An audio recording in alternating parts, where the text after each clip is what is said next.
If you were a visitor to Ireland 60 years ago, which in itself would have been a rare thing, and you wanted a bottle of whiskey, if you'd gone to the distillery to find it in a gift shop or for sale there, you'd have been laughed at. Not only was there no real tourism to Ireland at the time, but there were certainly no gift shops and distilleries. And though the distilleries might have produced the whiskey, they didn't sell it to customers.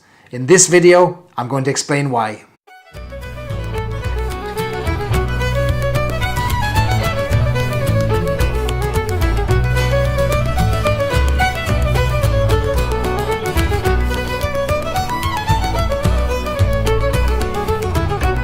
My name is Barry Chandler, an Irishman in America, helping the locals fall in love with Ireland and its whiskies through whiskey tasting experiences and stories like these. Beside me, you will notice the beautiful bottle of Green Spot, a single pot still gem of a whiskey, and I'll share the story of this today while I sip. Now, when I'm not waxing lyrical about the pleasures of Irish whiskey, I spend my time running a brand strategy company, and there's a thing in the brand strategy world that is valued more than almost anything else, and that is consistency. McDonald's didn't grow to tens of thousands of locations by having thousands of different local versions of their food, but by having the same fries in every restaurant. Same taste, whether you're in Boston or Bangalore. You know what you're going to get. And it's the reassurance of the same taste that you enjoyed before that keeps you coming back. And look, we've all been to restaurants where we found a dish that we loved and we went back a second time just for that dish, only to be disappointed because it wasn't the same. Maybe it was a different chef that prepared it, maybe they substituted some out-of-stock ingredients, but we didn't chance it a third time because we were already burned. This was the challenge facing the Irish whiskey industry in the 1960s and 70s.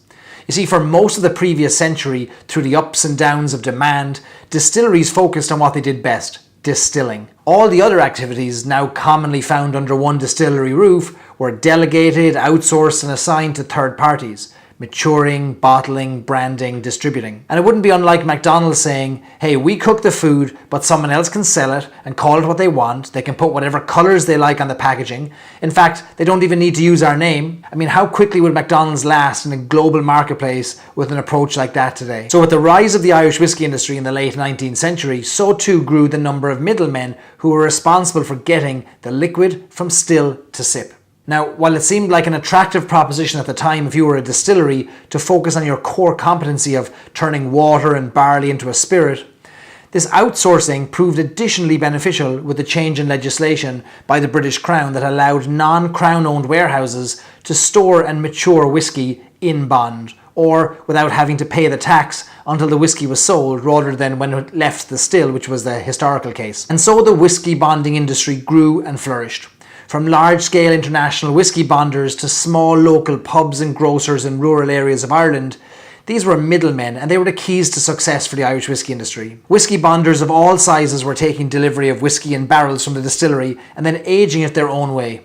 All with different storage capabilities, different temperatures, aging it for different periods. Irish law requires a whiskey to be aged for a minimum of 3 years to be called Irish whiskey. But back then it was more common to see 7-year-old pot still whiskies as the standard Irish whiskey, but of course it varied from bonder to bonder.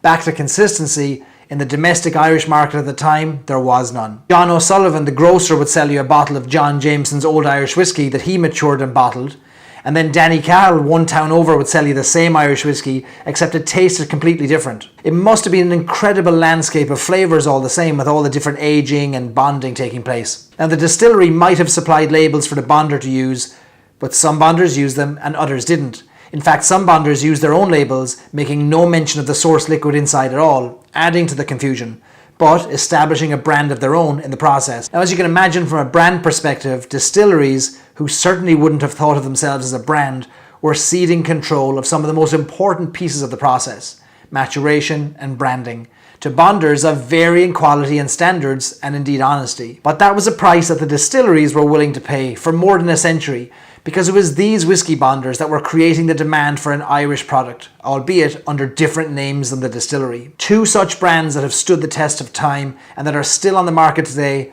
are Redbreast, which we have here, and Green Spot.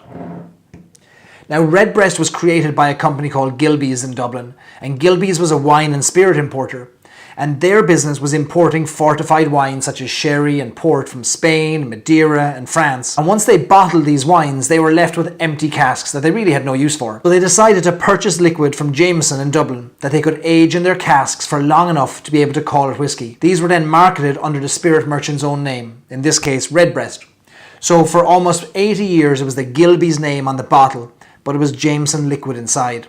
A classic case of the whiskey bonder building their own brand, while the distillery remained just a vendor really of their clear distillate. Now Gilbey's had been whiskey bonding since the late 1880s with brands such as Castle Grand Whiskey and J.J. Liqueur, and by the turn of the 20th century they had more than 700,000 gallons of Jameson liquid aging in their cellars in Dublin to be marketed under their own names. Such was the size of their operation. Now Redbreast no longer includes the mention of Gilbey's on their label, having sold the brand to Irish Distillers, the parent company of Jameson in the 1980s, who now continue the tradition of producing aged pot still whiskey using methods very similar to those that made the whiskey so delicious 100 years ago. Now Green Spot on the other hand, which I have the pleasure of sipping on today, and it deserves a sip.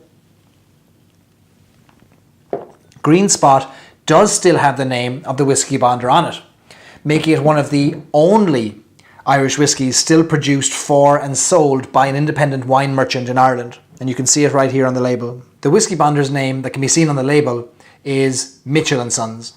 And Mitchell & Son began as a baker on Grafton Street in the heart of Dublin in the early 19th century.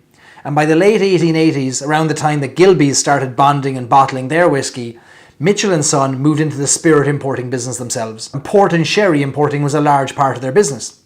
And they too found themselves left with empty barrels once they sold their spirits. So what did they do? Well, they took the barrels across the river on horses and carts and over the bridges to be filled up with Jameson at the Bow Street distillery before being carted back to the cellars underneath their shop for aging and maturing. And the cellar master would then mark each barrel with a daub of paint to indicate just how long the whiskey was due to age for. A daub of blue or a blue spot indicated that the whiskey was to be aged for about 7 years. A green spot indicated 10 years. A yellow spot for 12 years. And then a red daub or a red spot for 15-year-old whiskey. And so the spot range of whiskies was born. But it was the green spot that really did the business for Mitchell & Sons, even having some notable fans such as Samuel Beckett, the famous and bleak Irish author who would have his friends pick up cases of green spot and bring them to him when they visited him in Paris and France. For years, brands like Redbreast and Green Spot thrived, as did many regional versions of Jameson, Powers and other distilleries. But no good thing lasts forever, and global changes like Prohibition and the Anglo-Irish trade war, coupled with the Irish Civil War, mass emigration and a poor economic climate, hit both the export and the domestic market for whiskey really hard. By the 1960s, the Irish whiskey industry was on its knees and at the risk of disappearing. The 4 remaining distilleries in Ireland at the time came together under one umbrella brand, Irish Distillers, in a last-ditch effort to save the whiskey industry. Now, with that decision came some controversial decisions, such as closing the Dublin distilleries of Jameson and Powers, and Cork Distilleries companies remaining Cork Distillery, and combining production in Middleton. Additionally, and notably, Irish Distillers decided to eliminate the whiskey bonders from their supply chain, recognising that they now needed to own as much of the process as possible so that they could ensure consistency and predictability as they attempted to grow international exports. You can imagine the revolt at the time when that decision came down. Now they say that visionary men plant seeds knowing they may never sit in the shade of the tree, and it was visionary decisions made in the 1960s and 70s that gave us a foundation that is being built on today. And a consistent product is being produced that tastes the same all over the world. It really was the first step for the distilleries in building a brand. So what remains of whiskey bonders in Ireland? Well, you can still see the phrase whiskey bonder on old grocery storefronts and pubs and even undertakers as you travel around Ireland. And of course, we still have Green Spot and its older sister Yellow Spot and a Red Spot 15-year-old coming soon. But we're also seeing the return of independent whiskey bonders with the likes of Chapelgate Whiskey and their J.J. Corrie bottling, and an homage to a whiskey bonder from Kilrush in County Clare. And with the right economic climate, we might even see more independent bottlers pop up. Whiskey bonding is an incredibly important part of the Irish whiskey story, and I don't think it's any coincidence that my 2 favourite whiskies today are Redbreast and Green Spot. These 2 here. For me personally, it's not just the incredible pot still whiskey inside. It's the history, the stories of these bonders, the stories of the characters around Ireland who sold you your groceries, your house, a pint, they bottled your whiskey, and they buried you when your time on earth was done. That's old Ireland, and I'm delighted to see new characters continue some of these traditions. So to the whiskey bonders of old and new, your role in the Irish whiskey industry should never be diminished or never forgotten. Sláinte. If you liked this episode, and sure why wouldn't you, isn't it about whiskey? Please subscribe so that I can foist my opinions upon you and slowly, subliminally and successfully convert you to the joys of Irish whiskey.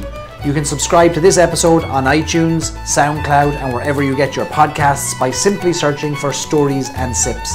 And of course you can see every episode in full Technicolor by subscribing on YouTube.